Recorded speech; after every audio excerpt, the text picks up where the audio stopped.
평균 수명의 증가와 함께 노후의 기간이 길어지면서 노후에도 안정적으로 생활할 수 있는 준비가 절실해지고 있는데요. 이러한 배경 속에서 노후 준비는 단순한 선택이 아닌 필수가 되었으며 이를 위한 체계적인 계획과 시행이 요구됩니다. 과거의 금융 환경을 되돌아보면 높은 예금, 금리와 안정적인 경제 성장률로 인해 노후 준비에 큰 어려움을 느끼지 않았습니다. 하지만 금융시장의 변동성 증가와 글로벌 경제의 불안정성, 그리고 금리의 하락 등 현재의 환경은 노후 자금을 준비하기에 많은 도전을 안겨주고 있습니다. 오늘은 노후의 자산 관리에 대하여 말씀드리겠습니다.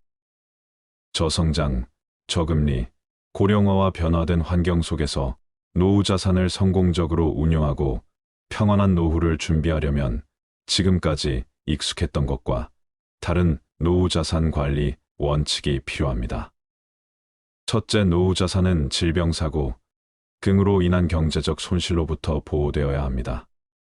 질병 및 사고는 노후 자산의 형성을 막고 소진을 앞당기는 원인으로 작용하므로 보장성 보험 등을 통해 철저하게 대비해야 합니다.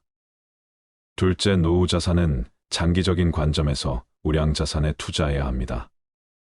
노후 자산은 장기간 운용해야 하므로 사회경제적 트렌드의 변화에 맞는 우량 자산을 선별하여 투자해야 합니다. 셋째, 노후 자산은 안정성에 초점을 두고 다양한 자산에 투자해야 합니다. 집중 투자에 따른 손실은 장기 투자로도 회복하지 못할 수 있습니다. 자산 운용의 안정성을 위해서는 노후 자산을 철저하게 분산해야 합니다. 넷째, 노후 자산은 자신에게 맞는 자금 계획을 세우고 그에 맞게 자산을 운용해야 합니다. 길어진 수명과 낮아진 금리는 노후 자산 관리에 있어서 새로운 생각을 요구합니다. 자산 규모보다는 현금 흐름을 중시하는 관점을 가져야 하며 자신에게 맞는 인출 계획을 세우고 적립 시기부터 그에 맞게 노후 자산을 운용해야 합니다. 여러분께서는 노후 자금으로 평생 1억 원 정도를 모았다고 가정했을 때 과연 이 1억 원을 어떻게 하시겠습니까? 3번. 1억 원을 그대로 보험회사 즉 연금으로 맡겨서 매달 50만 원씩 연 600만 원을 받는다. 2번. 1억 원으로 지방의 부동산에 투자하여 저렴한 빌라나 아파트를 사서 매달 3,040만 원씩 월세를 받는다. 3번. 안전하게 은행에 예금해 놓는다. 4번. 1억 원으로 은행 우량주를 사서 매달 배당금을 30만 원씩 받는다. 여러분은 이 중 어떤 선택을 하시겠습니까? 한 번의 경우 매달 50만 원씩이라는 작지 않은 생활비를 받기는 하지만 1억이라는 돈은 소득이나 투자 없이 계속 쓰기만 한다면 정확히 5년 안에 모두 소진될 수 있다는 단점이 있습니다. 두 번의 경우 고령화 저출산으로 점점 경제활동 인구들은 핵심 도시로 모여든다는데 만약 그런 현상이 발생하면 오히려 지방은 수요자를 찾지 못해 오랫동안 공실로 비워둘 가능성이 있고 자칫하면 자산 가치를 크게 까먹을 수 있는 상황이 발생할 수도 있기 때문에 지방 아파트 임대소득으로 노후 생활을 하겠다는 것은 어느 정도의 위험성을 가지고 있다고 볼 수 있습니다. 세 번의 경우 가장 안전하며 원금을 지킬 수 있다는 장점은 있지만 요즘 같은 저금리 시대에는 1년을 은행에 놔둬도 1억, 3년을 놔둬도 이자가 거의 없다는 단점이 있습니다. 네 번의 경우는 노후 자금으로 저가주 중심의 리스크가 큰 주식을 사는 것이 아니라 우량주 중심의 투자를 해서 그 회사의 주주가 되어 정해진 수익에 대한 배당을 받는 것을 이야기합니다. 단 우량주를 사면 당장은 주식이 얼마 주지 않을 수도 있지만 이때 중요한 것은 주식을 사서 무조건 올라야 한다는 개념보다는 매달 매년 얼마의 현금, 즉 배당금을 받을 수 있는가에 초점을 맞추는 것입니다. 예를 들면 은행주 중에는 5%의 배당금을 받을 수 있는 것들도 있습니다. 은행에 예금으로 넣어두면 1% 이자를 받지만 은행의 주주가 되면 5%의 배당금을 받게 되는 것이죠. 그렇다면 도대체 노후의 자산 관리는 어떻게 하는 것이 현명한 선택일까요? 우리가 노후의 자산을 관리하는 방법은 다양하지만 노후 은퇴자분들이 가장 꿈꾸는 재정 관리의 원칙은 돈이 줄어들지 않는 것입니다. 요즘 은행 이자가 많아도 2에서 3%대인데 우리가 원금은 지키면서 연 5%만 받을 수 있어도 은행 이자의 2배가 되는 것이죠. 자산은 크게 부동산 자산과 금융자산, 보험자산, 기타 자산으로 나눌 수 있습니다. 부동산 자산의 경우 주거용 부동산, 상업용 부동산, 토지와 임야와 같은 대지가 있으며 금융자산은 주식펀드, 예금, 현금성 자산이라고 보시면 됩니다. 보험자산은 보장성 보험이나 저축성 보험, 투자성 보험이며 마지막으로 기타 자산은 회원권이나 차량 고가의 미술품 등입니다. 자산은 나이에 따라 보유해야 하는 자산의 비율이 다른데요. 30대라면 이제 막 집을 구매하거나 전세를 얻을 확률이 크기 때문에 부동산 자산이 가장 큰 비중이고 금융보험 자산은 상대적으로 낮을 겁니다. 그러나 점점 꾸준한 저축을 통해서 금융보험 자산을 늘려갈 필요가 있습니다.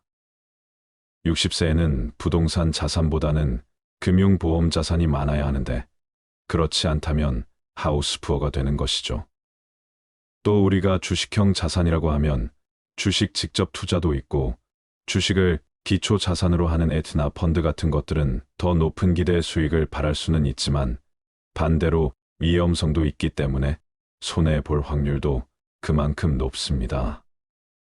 그래서 자산 금액에 따라 다르지만 노후를 안정적으로 관리하면서 내 자산에서 월 5% 정도 수익이 생기고 그 돈으로만 생활할 수 있다면 최소한 내 돈을 지킬 수 있다는 생각을 하기 때문에 그런 점에서 노후의 가장 중요한 개발자가 바로 분산 투자입니다. 분산 투자는 예금, 주식, 부동산, 채권, 금 등을 아우르는 금융시장에서 변동성과 방향성이 다른 자산들의 각각 자금을 분산하는 행위를 말하는데요. 즉, 우리가 가진 돈을 모두 한 곳에 넣는 것이 아니라 안전자산이라고 말하는 은행 예금이나 또는 채권형 자산, 국채, 공채와 같은 자산과 이런 안전자산과는 반대에 있는 주식형 자산, 그 가운데 있는 중립형 자산, 그것들을 적절하게 잘 섞어서 운용하는 것을 이야기합니다. 또한 노후에는 고정자산인 부동산 또한 결국 주택연금 등으로 잘 금융화시킬 수 있어야 하는데요. 그렇다면 예금과 부동산은 알겠는데 노후의 주식은 어떻게 투자하는 것이 현명할까요? 모든 자산 관리는 각각 처한 형편에 따라 다를 수밖에 없습니다. 그렇지만 많은 전문가들이 노후 자산 관리에서 공통적으로 이야기하는 것은 있는 자산을 가능하면 연금화하라는 것인데요. 목돈을 가지고 있는 사람보다는 목돈을 연금화시킬 수 있다면 그것이 노후에는 훨씬 안정적이라고 이야기하고 있습니다. 우리가 노후에 목돈을 가지고 있으면 든든한 마음보다는 왠지 불편한 마음이 드는데요. 이 돈을 어떻게 관리해야 할까부터 심지어 목돈이 있다는 것을 자식이나 주변 지인들이 알기라도 하면 이런저런 이유로 빌려달라고 하기도 합니다. 참 불편하기가 이로 말할 수 없습니다. 따라서 전문가들의 의견처럼 목돈을 그저 은행에 넣어두는 것보다는 연금화시키는 것이 좋은데 이 연금에서 남는 돈은 또 재테크를 할 수도 있습니다. 재테크라는 것은 거창한 것이 아니라 일정 금액으로 주식이나 펀드에 월 적립 투자하는 것이 가장 안전한데요. 우리가 보험을 한번 가입하면 짧게는 10년에서 20년, 30년 정도 납입을 하게 됩니다. 그렇게 20년 이상 꾸준히 납입을 완료하는 시니어분들도 계시죠. 그런데 우리가 주식이나 펀드 같은 투자는 3년 이상 하시는 분들이 많이 없습니다. 그러나 시니어분들의 경우 적은 금액이라도 10년 이상 주식이나 펀드를 보험처럼 오시는 것을 추천드리고 싶은데요. 우리가 지난 30년 동안 돌이켜 생각해보면 전 세계에 다양한 일들이 많았습니다. 전쟁도 있었고 우리나라에 인프도 있었으며 최근 몇 년 동안은 코로나 등 무수히 많은 일들이 있었습니다. 그런 상황 속에서 주식이 바닥으로 떨어질 때도 분명 있었지만 나중에 보면 결국 더 많이 올랐습니다. 이것은 자본주의가 계속 성장하기 때문에 큰 금액이 아니더라도 일정 금액을 보험료 내든 매월 꼬박꼬박 적립하는 것이 생각보다 많은 수익률을 줄 수 있다는 것입니다. 우리가 노후의 투자를 통해서 많은 돈을 벌어들이겠다는 것은 너무나 위험한 생각일 수 있습니다. 물론 부동산이나 주식 투자를 통해 성공하신 분들도 많지만 사실 사회적으로 그런 분들은 극소수입니다. 평범한 사람이 투자에 성공하는 것은 결코 쉬운 일이 아니기 때문에 노후에 너무 큰 리스크를 감수하는 것은 자칫 위험할 수 있습니다. 따라서 결론적으로 노후에 1억 원이 있다면 어느 한 곳에 몰아서 놔두시는 것보다는 예금과 부동산 주식 등을 안전하게 분산 투자하시는 것이 좋습니다. 주식은 적은 금액이라도 보험처럼 꾸준히 사 모으시는 것이 제일 중요하고 특히 매달 연금식으로 받을 수 있는 배당금이 나오는 주식이나 펀드를 활용해 보시면 좋을 것 같습니다. 마지막으로 국민연금, 퇴직연금, 개인연금 같은 연금의 준비는 노후 파산을 막기 위해 반드시 필요한 안전망이라는 것도 꼭 기억하세요. 은퇴 후 자산관리에서 가장 중요한 부분은 노후 생활비를 충족할 만큼의 노후 소득, 즉 현금 흐름을 꾸준히 발생시키는 것입니다. 연금소득, 금융소득, 근로소득, 부동산 소득 등 다양한 소득을 활용해 개개인의 상황에 맞는 노후 소득을 만들어간다면 여유로운 노후가 가능할 것입니다. 또 한 가지 당부드리고 싶은 것은 노후에도 돈 관리와 관련된 공부는 지속적으로 하시는 것이 좋습니다. 그 이유는 안타깝게도 우리가 많이 의지하게 되는 은행이나 보험사, 증권사와 같은 금융기관들은 소비자의 이익이 자신의 급여와 본질적으로 상관이 없기 때문에 본인에게 이득이 되는 방향으로 추천해주는 경우가 많습니다. 그러다 보니 내 재산은 내가 지킨다라는 생각으로 여러 영상이나 책을 통해 계속 자산 관리에 대해 공부하시고 은행이나 보험사와 같은 금융기관 직원들의 조언들은 참고해서 들으시는 것이 좋겠습니다. 돈보다 자식에게 꼭 물려주어야 하는 것에 대하여 말씀드리겠습니다. 돈을 모아 자손에게 물려주더라도 그 자손이 반드시 그것을 지킨다고 할 수 없으며 책을 모아 자손에게 물려주더라도 그 자손이 반드시 다 읽는다고 볼 수 없다. 남 모르는 가운데 음덕을 쌓아서 자손을 위한 계책을 삼는 것만 못하다.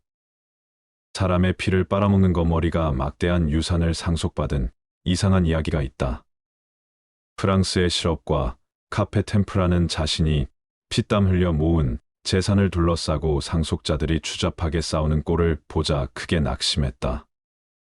그는 아주 극비리의 유언장을 작성했는데 그 유언장에 의하면 그의 막대한 유산은 한 마리의 거머리에게 주도록 되어 있었다. 상속자들 중에는 이에 신청을 내어 소송을 벌이는 사람도 있었지만 어쩔 수가 없었다. 인간이 인간에게 절망을 느낀 가장 극단적인 예가 아닐까. 모든 자연계 중에서 인간만큼 믿지 못할 존재도 없다는 논리는 그래서 성립될 수 있는 것인지도 모른다.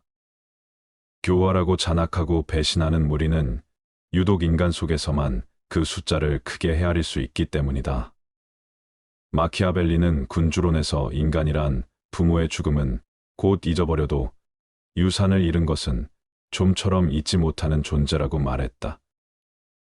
죽어가는 사람의 구두를 믿고 오랫동안 맨발로 다닌다는 영국의 속담도 있지 않는가. 자식에게 남겨진 최선의 유산은 부모의 덕행이다. 칸트는 그의 서한집에 이런 말을 남겼다. 우리 가문에 대하여 자랑할 수 있는 것은 정직하고 도덕적으로 모범적이던 양친이 내게 재산을 물려주지는 않았으나 한 가지 가르침을 주신 점이다. 그 가르침이란 도덕적인 면에서 그 이상은 있을 수 없는 최상의 것이었으며 나는 이것을 기억할 때마다 깊은 가문의 정을 금치 못한다. 효도하라. 그러면 받으리라. 어버이에게 효도하면 자식 또한 나에게 효도한다. 어버이에게 효도하지 않는다면 자식 또한 나에게 어떻게 효도할 수 있겠는가? 애정이 없는 효도를 생각해 본 적이 있는가? 또한 사랑이 없는 우정을 생각해 본 적이 있는가? 효도가 아무리 부모를 섬기는 자식된 사람의 도리라 하더라도 그 속에 애정이 결여되어 있다면 그것은 효도가 아니다. 그것은 가식이며 위장이며 계산된 것이기 때문이다. 러셀은 행복의 정복에서 이런 말을 남겼다. 애정을 요구하는 사람은 애정을 받는 사람이 아니다. 애정을 받을 수 있는 사람은 남에게 애정을 주는 사람이다. 이자를 붙여서 돈을 빌려주는 계산된 애정은 주어도 소용이 없다. 개선된 애정은 참된 애정이 아니며 그 애정을 받는 사람도 진실된 것이라고 생각지 않는다. 속담에 부모가 온효자가 되어야 자식이 반효자라는 말이 있다. 과거의 금융 환경을 되돌아보면 높은 예금, 금리와 안정적인 경제 성장률로 인해 노후 준비에 큰 어려움을 느끼지 않았습니다.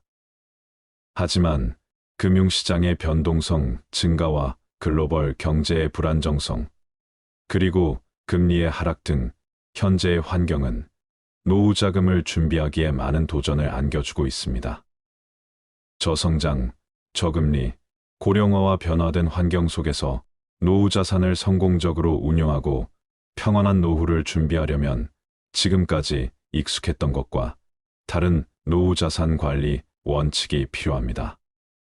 첫째, 노후 자산은 질병사고, 긍으로 인한 경제적 손실로부터 보호되어야 합니다. 질병 및 사고는 노후 자산의 형성을 막고 소진을 앞당기는 원인으로 작용하므로 보장성 보험 등을 통해 철저하게 대비해야 합니다. 둘째, 노후 자산은 장기적인 관점에서 우량 자산에 투자해야 합니다. 노후 자산은 장기간 운용해야 하므로 사회경제적 트렌드의 변화에 맞는 우량 자산을 선별하여 투자해야 합니다. 셋째, 노후 자산은 안정성에 초점을 두고 다양한 자산에 투자해야 합니다. 집중 투자에 따른 손실은 장기 투자로도 회복하지 못할 수 있습니다. 자산 운용의 안정성을 위해서는 노후 자산을 철저하게 분산해야 합니다. 넷째, 노후 자산은 자신에게 맞는 자금 계획을 세우고 그에 맞게 자산을 운용해야 합니다. 길어진 수명과 낮아진 금리는 노후 자산 관리에 있어서 새로운 생각을 요구합니다. 자산 규모보다는 현금 흐름을 중시하는 관점을 가져야 하며 자신에게 맞는 인출 계획을 세우고 적립 시기부터 그에 맞게 노후 자산을 운용해야 합니다. 여러분께서는 노후 자금으로 평생 1억 원 정도를 모았다고 가정했을 때 과연 이 1억 원을 어떻게 하시겠습니까? 3번. 1억 원을 그대로 보험회사 즉 연금으로 맡겨서 매달 50만 원씩 연 600만 원을 받는다. 2번. 1억 원으로 지방의 부동산에 투자하여 저렴한 빌라나 아파트를 사서 매달 3,040만 원씩 월세를 받는다. 3번. 안전하게 은행에 예금해 놓는다. 4번. 1억 원으로 은행 우량주를 사서 매달 배당금을 30만 원씩 받는다. 여러분은 이 중 어떤 선택을 하시겠습니까? 한 번의 경우 매달 50만 원씩이라는 작지 않은 생활비를 받기는 하지만 1억이라는 돈은 소득이나 투자 없이 계속 쓰기만 한다면 정확히 5년 안에 모두 소진될 수 있다는 단점이 있습니다. 두 번의 경우 고령화 저출산으로 점점 경제활동 인구들은 핵심 도시로 모여든다는데 만약 그런 현상이 발생하면 오히려 지방은 수요자를 찾지 못해 오랫동안 공실로 비워둘 가능성이 있고 자칫하면 자산 가치를 크게 까먹을 수 있는 상황이 발생할 수도 있기 때문에 지방 아파트 임대소득으로 노후 생활을 하겠다는 것은 어느 정도의 위험성을 가지고 있다고 볼 수 있습니다. 세 번의 경우 가장 안전하며 원금을 지킬 수 있다는 장점은 있지만 요즘 같은 저금리 시대에는 1년을 은행에 놔둬도 1억, 3년을 놔둬도 이자가 거의 없다는 단점이 있습니다. 네 번의 경우는 노후 자금으로 저가주 중심의 리스크가 큰 주식을 사는 것이 아니라 우량주 중심의 투자를 해서 그 회사의 주주가 되어 정해진 수익에 대한 배당을 받는 것을 이야기합니다. 단 우량주를 사면 당장은 주식이 얼마 주지 않을 수도 있지만 이때 중요한 것은 주식을 사서 무조건 올라야 한다는 개념보다는 매달 매년 얼마의 현금, 즉 배당금을 받을 수 있는가에 초점을 맞추는 것입니다.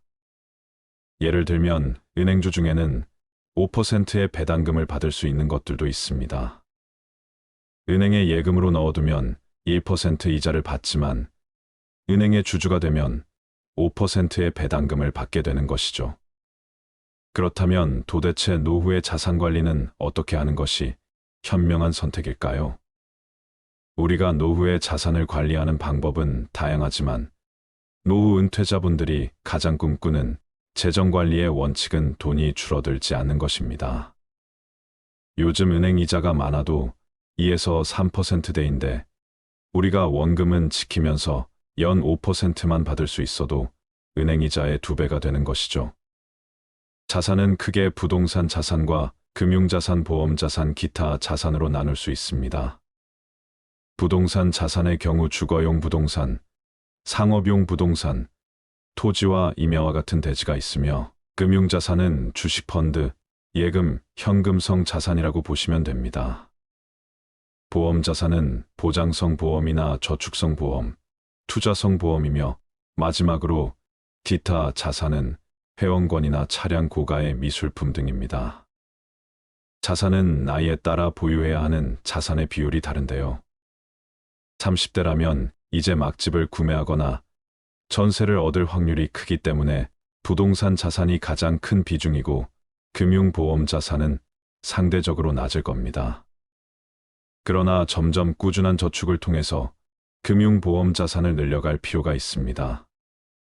60세에는 부동산 자산보다는 금융보험 자산이 많아야 하는데 그렇지 않다면 하우스푸어가 되는 것이죠. 또 우리가 주식형 자산이라고 하면 주식 직접 투자도 있고 주식을 기초 자산으로 하는 에트나 펀드 같은 것들은 더 높은 기대의 수익을 바랄 수는 있지만 반대로 위험성도 있기 때문에 손해볼 확률도 그만큼 높습니다. 그래서 자산 금액에 따라 다르지만 노후를 안정적으로 관리하면서 내 자산에서 월 5% 정도 수익이 생기고 그 돈으로만 생활할 수 있다면 최소한 내 돈을 지킬 수 있다는 생각을 하기 때문에 그런 점에서 노후의 가장 중요한 개발자가 바로 분산 투자입니다. 분산 투자는 예금, 주식, 부동산, 채권, 금 등을 아우르는 금융시장에서 변동성과 방향성이 다른 자산들의 각각 자금을 분산하는 행위를 말하는데요. 즉, 우리가 가진 돈을 모두 한 곳에 넣는 것이 아니라 안전자산이라고 말하는 은행예금이나 또는 채권형 자산, 국채, 공채와 같은 자산과 이런 안전자산과는 반대에 있는 주식형 자산, 그 가운데 있는 중립형 자산, 그것들을 적절하게 잘 섞어서 운용하는 것을 이야기합니다. 또한 노후에는 고정자산인 부동산 또한 결국 주택연금 등으로 잘 금융화시킬 수 있어야 하는데요. 그렇다면 예금과 부동산은 알겠는데 노후의 주식은 어떻게 투자하는 것이 현명할까요? 모든 자산 관리는 각각 처한 형편에 따라 다를 수밖에 없습니다. 그렇지만 많은 전문가들이 노후 자산 관리에서 공통적으로 이야기하는 것은 있는 자산을 가능하면 연금화하라는 것인데요.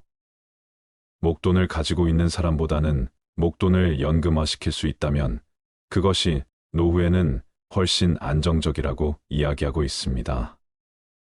우리가 노후에 목돈을 가지고 있으면 든든한 마음보다는 왠지 불편한 마음이 드는데요. 이 돈을 어떻게 관리해야 할까부터 심지어 목돈이 있다는 것을 자식이나 주변 지인들이 알기라도 하면 이런저런 이유로 빌려달라고 하기도 합니다. 참 불편하기가 이로 말할 수 없습니다.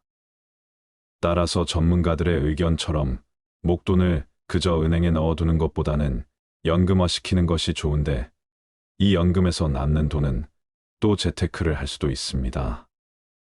재테크라는 것은 거창한 것이 아니라 일정 금액으로 주식이나 펀드에 월 적립 투자하는 것이 가장 안전한데요. 우리가 보험을 한번 가입하면 짧게는 10년에서 20년, 30년 정도 납입을 하게 됩니다. 그렇게 20년 이상 꾸준히 납입을 완료하는 시니어분들도 계시죠. 그런데 우리가 주식이나 펀드 같은 투자는 3년 이상 하시는 분들이 많이 없습니다. 그러나 시니어분들의 경우 적은 금액이라도 10년 이상 주식이나 펀드를 보험처럼 오시는 것을 추천드리고 싶은데요. 우리가 지난 30년 동안 돌이켜 생각해보면 전 세계에 다양한 일들이 많았습니다. 전쟁도 있었고 우리나라에 인프도 있었으며 최근 몇 년 동안은 코로나 등 무수히 많은 일들이 있었습니다. 그런 상황 속에서 주식이 바닥으로 떨어질 때도 분명 있었지만 나중에 보면 결국 더 많이 올랐습니다. 이것은 자본주의가 계속 성장하기 때문에 큰 금액이 아니더라도 일정 금액을 보험료 내든 매월 꼬박꼬박 적립하는 것이 생각보다 많은 수익률을 줄 수 있다는 것입니다. 우리가 노후의 투자를 통해서 많은 돈을 벌어들이겠다는 것은 너무나 위험한 생각일 수 있습니다. 물론 부동산이나 주식 투자를 통해 성공하신 분들도 많지만 사실 사회적으로 그런 분들은 극소수입니다. 평범한 사람이 투자에 성공하는 것은 결코 쉬운 일이 아니기 때문에 노후에 너무 큰 리스크를 감수하는 것은 자칫 위험할 수 있습니다. 따라서 결론적으로 노후에 1억 원이 있다면 어느 한 곳에 몰아서 놔두시는 것보다는 예금과 부동산, 주식 등을 안전하게 분산 투자하시는 것이 좋습니다. 주식은 적은 금액이라도 보험처럼 꾸준히 사 모으시는 것이 제일 중요하고 특히 매달 연금식으로 받을 수 있는 배당금이 나오는 주식이나 펀드를 활용해 보시면 좋을 것 같습니다. 마지막으로 국민연금, 퇴직연금, 개인연금 같은 연금의 준비는 노후 파산을 막기 위해 반드시 필요한 안전망이라는 것도 꼭 기억하세요. 은퇴 후 자산관리에서 가장 중요한 부분은 노후 생활비를 충족할 만큼의 노후 소득, 즉 현금 흐름을 꾸준히 발생시키는 것입니다. 연금소득, 금융소득, 근로소득, 부동산 소득 등 다양한 소득을 활용해 개개인의 상황에 맞는 노후 소득을 만들어간다면 여유로운 노후가 가능할 것입니다. 또 한 가지 당부드리고 싶은 것은 노후에도 돈 관리와 관련된 공부는 지속적으로 하시는 것이 좋습니다. 그 이유는 안타깝게도 우리가 많이 의지하게 되는 은행이나 보험사, 증권사와 같은 금융기관들은 소비자의 이익이 자신의 급여와 본질적으로 상관이 없기 때문에 본인에게 이득이 되는 방향으로 추천해주는 경우가 많습니다.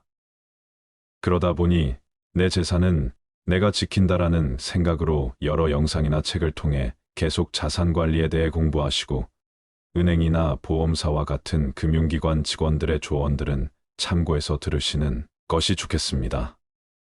돈보다 자식에게 꼭 물려주어야 하는 것에 대하여 말씀드리겠습니다.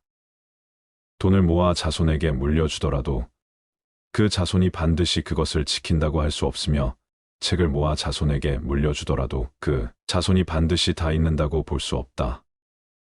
남 모르는 가운데 음덕을 쌓아서 자손을 위한 계책을 삼는 것만 못하다. 사람의 피를 빨아먹는 거머리가 막대한 유산을 상속받은 이상한 이야기가 있다. 프랑스의 실업과 카페 템프라는 자신이 피땀 흘려 모은 재산을 둘러싸고 상속자들이 추잡하게 싸우는 꼴을 보자 크게 낙심했다. 그는 아주 극비리의 유언장을 작성했는데 그 유언장에 의하면 그의 막대한 유산은 한 마리의 거머리에게 주도록 되어 있었다. 상속자들 중에는 이에 신청을 내어 소송을 벌이는 사람도 있었지만 어쩔 수가 없었다. 인간이 인간에게 절망을 느낀 가장 극단적인 예가 아닐까. 모든 자연계 중에서 인간만큼 믿지 못할 존재도 없다는 논리는 그래서 성립될 수 있는 것인지도 모른다. 교활하고 잔악하고 배신하는 무리는 유독 인간 속에서만 그 숫자를 크게 헤아릴 수 있기 때문이다. 마키아벨리는 군주론에서 인간이란 부모의 죽음은 곧 잊어버려도 유산을 잃은 것은 좀처럼 잊지 못하는 존재라고 말했다. 죽어가는 사람의 구두를 믿고 오랫동안 맨발로 다닌다는 영국의 속담도 있지 않는가. 자식에게 남겨진 최선의 유산은 부모의 덕행이다. 칸트는 그의 서한집에 이런 말을 남겼다. 우리 가문에 대하여 자랑할 수 있는 것은 정직하고 도덕적으로 모범적이던 양친이 내게 재산을 물려주지는 않았으나 한 가지 가르침을 주신 점이다. 그 가르침이란 도덕적인 면에서 그 이상은 있을 수 없는 최상의 것이었으며 나는 이것을 기억할 때마다 깊은 가문의 정을 금치 못한다. 효도하라. 그러면 받으리라. 어버이에게 효도하면 자식 또한 나에게 효도한다. 어버이에게 효도하지 않는다면 자식 또한 나에게 어떻게 효도할 수 있겠는가? 애정이 없는 효도를 생각해 본 적이 있는가? 또한 사랑이 없는 우정을 생각해 본 적이 있는가? 효도가 아무리 부모를 섬기는 자식된 사람의 도리라 하더라도 그 속에 애정이 결여되어 있다면 그것은 효도가 아니다.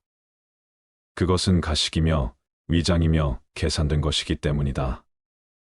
러셀은 행복의 정복에서 이런 말을 남겼다. 애정을 요구하는 사람은 애정을 받는 사람이 아니다. 애정을 받을 수 있는 사람은 남에게 애정을 주는 사람이다.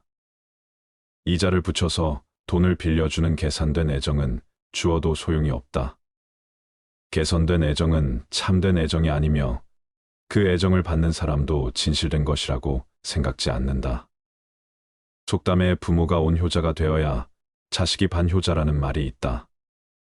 지금까지의 말씀은 주관적인 생각이 반영된 의견이며 노후의 자산 관리에 도움이 되셨으면 좋겠습니다. 감사합니다.